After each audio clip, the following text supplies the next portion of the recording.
Hello दोस्तों, मेरा नाम मोहित सिंह है और आपका सक्सेस एज ग्रुप में स्वागत है। जैसा कि आप देख सकते हैं स्क्रीन पे, यहाँ टोटल 6 न्यूज़पेपर हम कवर करते हैं। The Hindu, Indian express, times of India, Dainik Jagran, Dainik Bhaskar, Prabhat Khabar.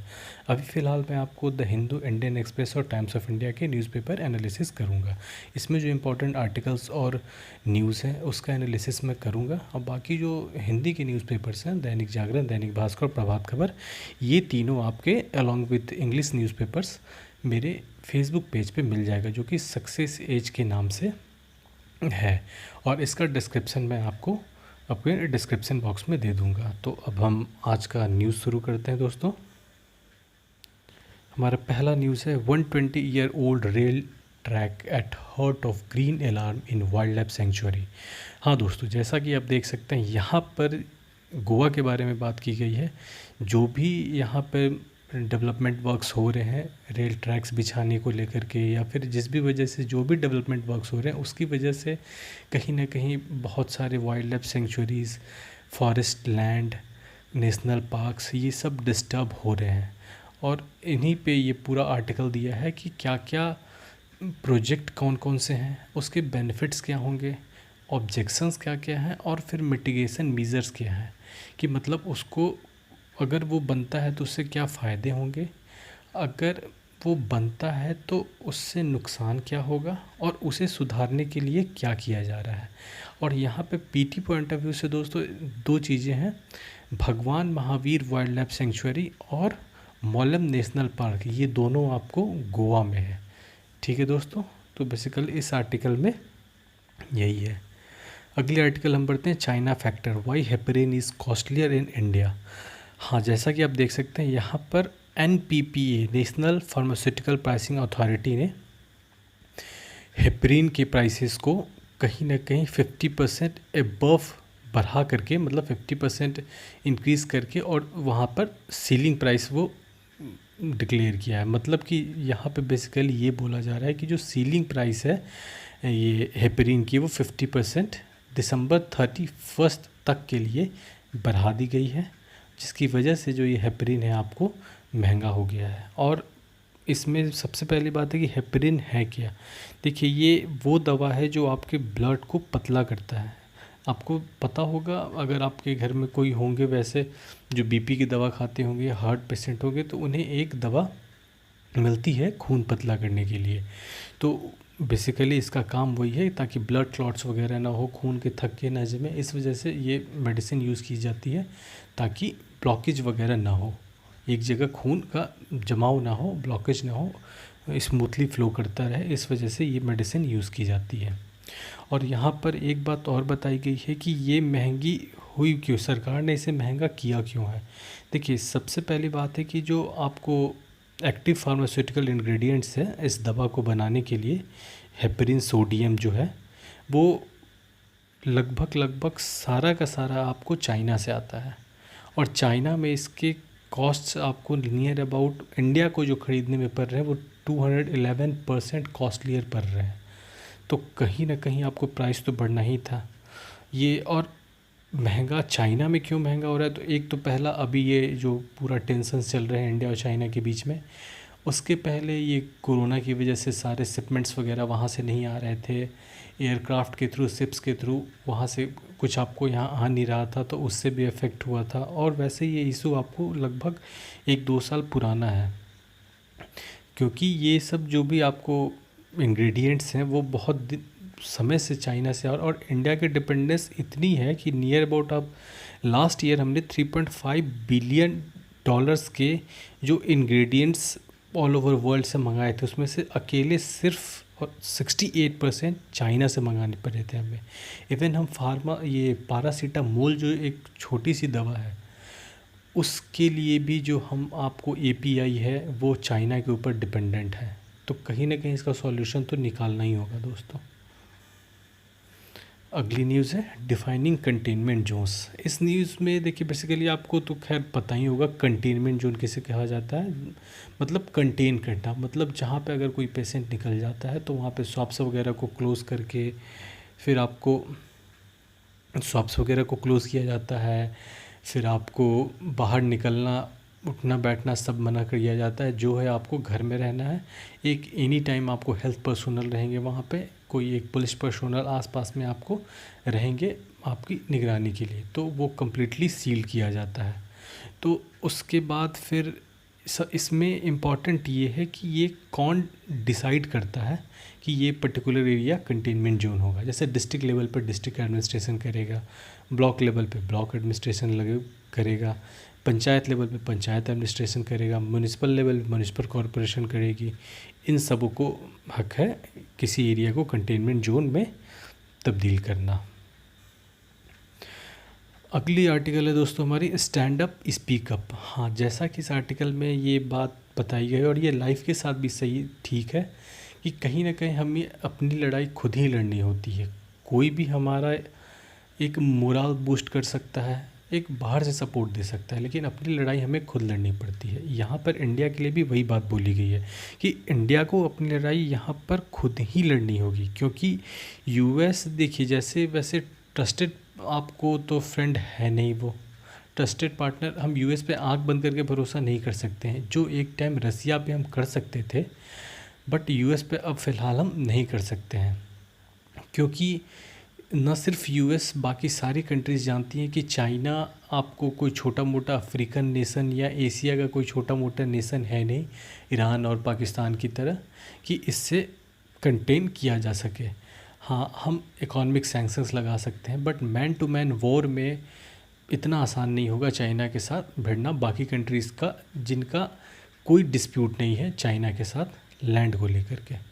तो ये बात यहाँ पे यही बात क्लियर की गई है दोस्तों। तो इंडिया को कहीं ना कहीं ये मौका कहीं पे भी नहीं छोड़ना चाहिए, किसी भी इंटरनेशनल फोरम में चाइना को उसके ताइवान के मुद्दे पे, हांगकांग के मुद्दे पे, चाहे किसी भी मुद्दे पे इंडिया को उसे कंटेन करना ही करना होगा, और इंडिया के पास और कोई चारा नहीं है दोस्तों।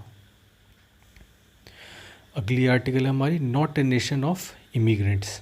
हाँ दोस्तों, इसमें ये बताया गया है जो यूएस में H1B वीज़ा दिसंबर तक के लिए ट्रम्प गवर्नमेंट ने बैन किया है उस पर है। आपको मैंने एक दो दिन पहले के एक आर्टिकल जब मैं डील कर रहा था उसमें पूरा वो बताया हुआ है कि H1B वीज़ा किसे इशू होता है, H2B वीज़ा किसे इशू होता है, L1 वीज़ाज़ किसे इशू होते हैं, J कैटेगरी के वीज़ाज़ किसे इशू होते हैं, फिर वो पूरा इशू क्या है वहाँ पर। बेसिकली इस आर्टिकल में आपको ये बताया गया दोस्तों कि ऐसा नहीं है कि यूएस में स्टार्टिंग से सारी जगह के लोग अलाउड थे। बिफोर 1960 आपको सिर्फ़ और सिर्फ वहाँ पे आयरलैंड से, यूके से और जर्मनी से, नियर अबाउट इन 3 कंट्रीज से 70% ऑफ द इमिग्रेंट्स जो थे सिर्फ इन 3 कंट्रीज से थे यूएस में। बाकी एशियंस और अफ्रीकन्स अलाउड नहीं थे दोस्तों। जब ये मेनली ये 1965 में एक लॉ आया, उसके बाद से अलाउ किया गया। सिविल लिबर्टीज़ को लेकर के जब सिविल वॉर स्टार्ट हुआ तो कहीं ना कहीं यूएस इस बात पे घिरा हुआ था सिविल लिबर्टीज़ को लेकर के चारों तरफ से। तो यूएस को कहीं ना कहीं मजबूरी में आकर के सारे जो एशियन नेशंस है, अफ्रीकन नेशंस है, सारे जगह को अपने यहाँ मतलब बुलाना पड़ा, वीज़ा देना स्टार्ट करना पड़ा। और इसमें एक बात और है कि वीज़ा के बारे में बताया हुआ है कि अगर किसी को वीज़ा मिल जाता है, जो H1B वीज़ा है या फिर वहाँ पे वीज़ाज़ के बारे में है, अगर उसे वीज़ा मिल जाता है वहाँ पे तो फिर उसके सिबलिंग्स और कहीं ना कहीं पेरेंट्स सभी लोग आपको ये वीज़ा लेने के लिए एक विंडो ओपन हो जाता है उनका भी, कि अगर कोई पर्टिकुलर पर्सन वहाँ का परमानेंट इमिग्रेंट हो चुका है तो। अगली आर्टिकल है दोस्तों हमारी in the sun and in the light.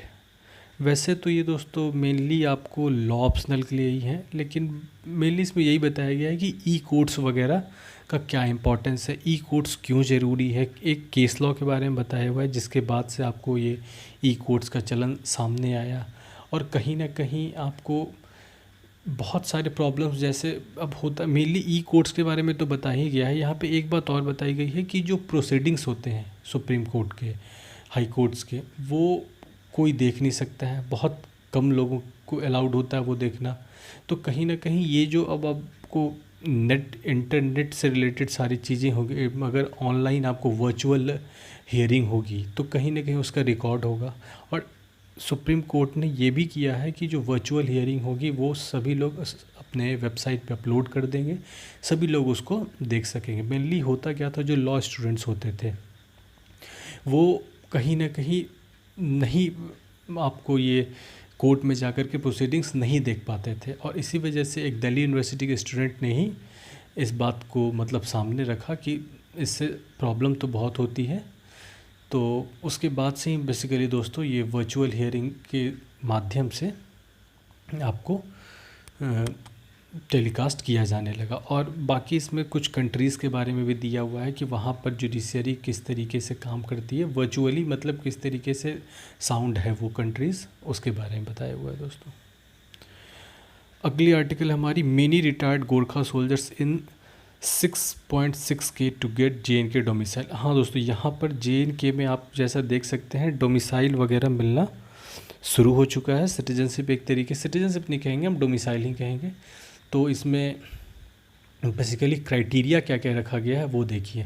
पहला तो वो परमानेंट रेसिडेंट सर्टिफिकेट होल्डर होना चाहिए, पहले से वो वहाँ का सिटीजन हुआ होना चाहिए। और उसके and their children living outside JNK, और जो उनके बच्चे JNK से बाहर रह रहे हों उन सबको मिलेगा। Kashmiri immigrants living outside JNK, जो कश्मीरी माइग्रेंट्स थे, जैसे कश्मीरी पंडित हो गए, गोरखाज हो गए, आपको वाल्मीकि कास्ट के लोग हो गए, ये लोग बाहर रह रहे थे तो इनको मिलेगा। Anyone who has lived in JK for 15 years and their children, अगर कोई 15 साल से वहाँ रह रहा है जम्मू कश्मीर में तो उसको मिलेगा सिटीजनशिप। मतलब ये लोग एलिजिबल होंगे, अब लेना नहीं लेना उनके ऊपर है। सिटीजनशिप नहीं, डोमिसाइल।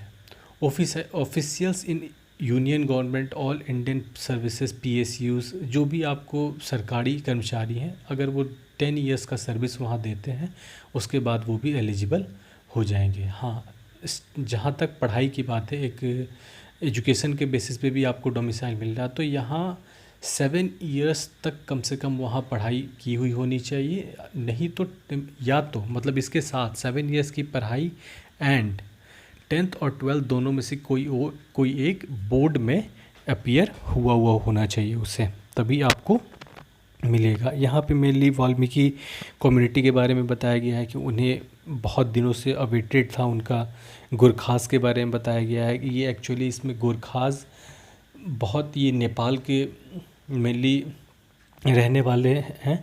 और ये जब आपको डोगरा राजवंश था तब डोगरा राजवंश ने इन्हें बुलाया था अपनी आर्मी में शामिल करने के लिए और उनके तरफ से लड़ने के लिए, तब से ये लोग वहाँ पर बसे हुए हैं। और इन्हें बहुत सारे वोटिंग के तो राइट्स थे बट इन्हें ज़मीन लेने का अधिकार वहाँ पर नहीं था दोस्तों। तो ये सारी चीज़ें अब इन्हें अलाउ हो जाएंगी।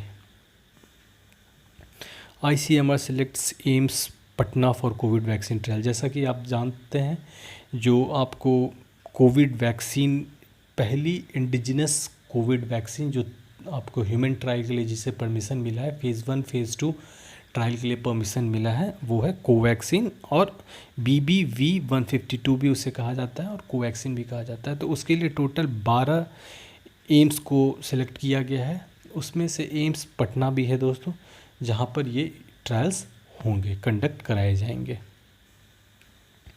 7 years after launch, Mars orbiter still alive. हाँ दोस्तों, जैसा कि आप देख सकते हैं यहाँ पर ये बात की बताई गई है कि जो मार्स ऑर्बिटर मिशन था वो अब तक अलाइव है।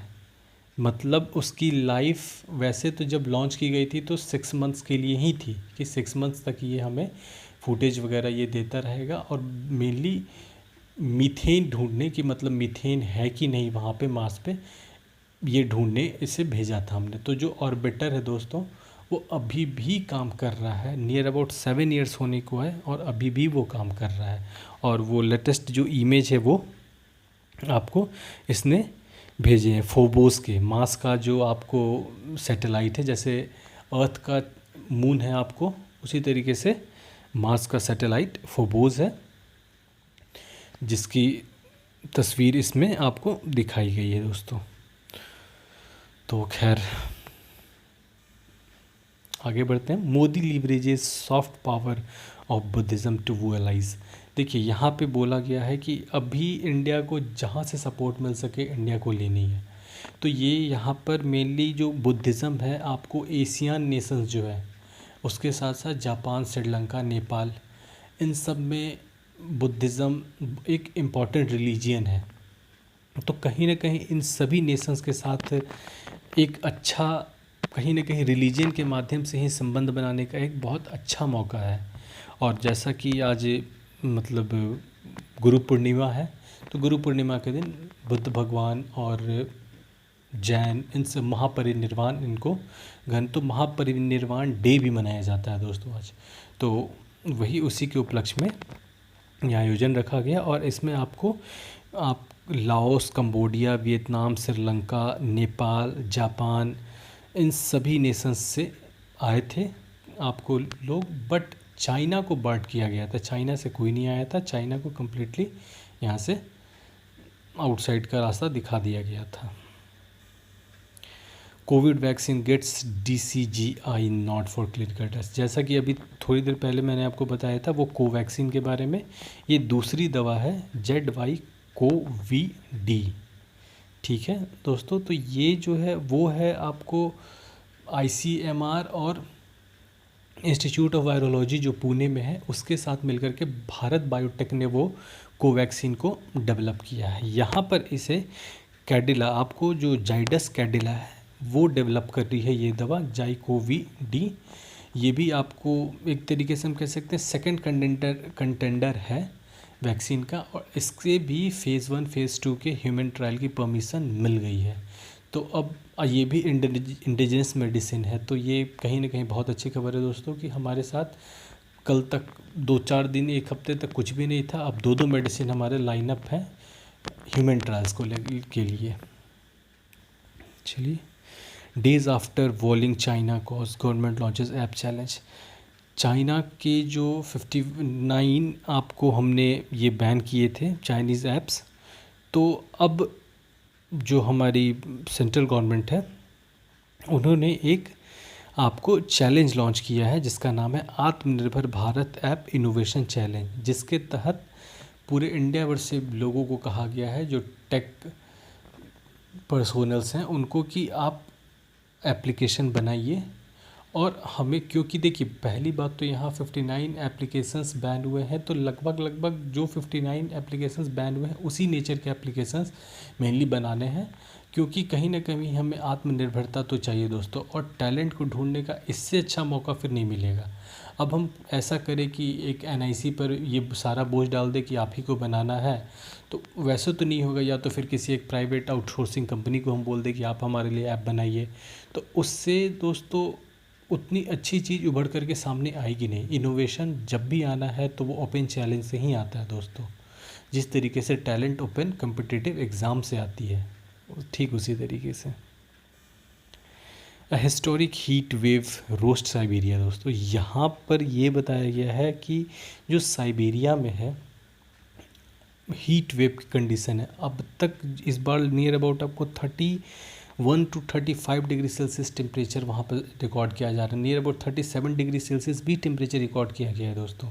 और ऐसा कभी नहीं हुआ है साइबेरिया में कि इतनी ज़्यादा गर्मी वहाँ पड़ रही हो, जिसकी वजह से आपको परमाफ्रॉस्ट लाइन जो है वो भी पिघल रही है। परमाफ्रॉस्ट क्या हुआ, जो लंबे समय तक जमा रहे, फ्रिज रहे, नियर अबाउट 2 years और मोर देन दैट, तो उसे परमाफ्रॉस्ट लाइन कहा जाता है। तो वो परमाफ्रॉस्ट लाइन कहीं ना कहीं आपको पिघल रहा है। और इससे देखिए पिघलने से सिर्फ यही नहीं, इससे देखिए हीट के कंडीशंस जिसकी वजह से आपको फॉरेस्ट फायर भी साइबेरिया में बहुत ज़्यादा बढ़ गए हैं, जिसकी वजह से और भी ज़्यादा हीट जनरेट हो रहा है। तो फॉरेस्ट फायर बढ़ गए हैं, आपको और भी बहुत ज़्यादा प्रॉब्लम्स इसके साथ एसोसिएटेड हैं। देखिए यहाँ पर क्या होता क्या है कि जब आपको ये पिघलने लगेंगे तो इस यहाँ पर आपको near about 1600 giga tons of carbon ये अपने अंदर दबाए हुए हैं दोस्तों। कहीं ना कहीं एटमॉस्फेयर में जितना आपको कार्बन नहीं है उसका दुगना यहाँ पर अंदर में दबा हुआ है। जैसे जैसे ये पिघलेगा ये कार्बन एमिट होंगे, मेनली ये मीथेन है यहाँ पर, और ये मीथेन आपको बाहर एटमॉस्फेयर में फैलेंगे और फिर आप समझ सकते हैं क्या होगा नेशन का। और ऐसा टारगेट मतलब ऐसा अनुमान लगाया जा रहा है कि near about 240 billion tons of carbon जो है वो 2100 तक कहीं ना कहीं एमिट हो जाएगा। और आप जो हम कहते हैं कि ये गाड़ी से पॉल्यूशन होता है, फैक्ट्री से पॉल्यूशन हो रहे हैं, ठीक है, वो सब इसके आगे पॉइंट में भी परसेंटेज में भी अगर हम नापे तो वो नहीं होगा जितना एमिशन ये अकेले करने के लिए एलिजिबल है। तो यही सब इसमें बताया जा रहा है कि इसके पिघलने से क्या क्या हैजार्ड्स आ सकते हैं, क्लाइमेट चेंज को बहुत ही बुरी तरीके से प्रभाव पड़ेगा दोस्तों। और यहाँ पर ये भी बताया गया है कि इंडिकेशन क्या था, जो आपको बर्ड्स वैसे टाइम पे आते थे जब बर्फ़ गर्मी आती थी, बर्फ़ पिघलता था, वो कुछ समय बाद वो टाइम आता था, वो पहले ही अब आने लगे। तो कहीं ना कहीं ये भी इंडिकेशन है कि सब कुछ टाइम से अगर पहले होने लगेगा तो एक जो साइकिल है वो गड़बड़ हो जाएगा। और यहाँ पर एक और बताया गया है, नॉरिल्स के बारे में बताया गया है, वो भी आपको यहीं पर है। नॉरिल्स आपको रशिया का पार्ट है।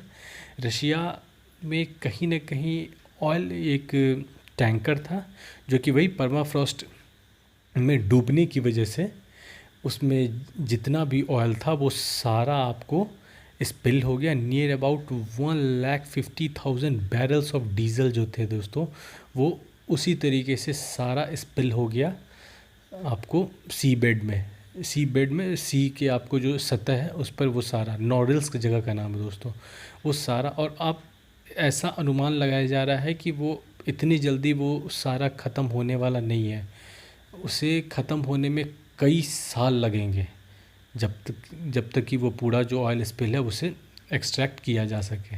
और इससे कहीं ना कहीं वहाँ पे पाई जाने वाली मछलियाँ, जो भी आपको ओशियन ऑर्गेनिजम्स हैं, वो सारे के सारे कहीं ना कहीं मरेंगे ही मरेंगे दोस्तों, ये तो तय है।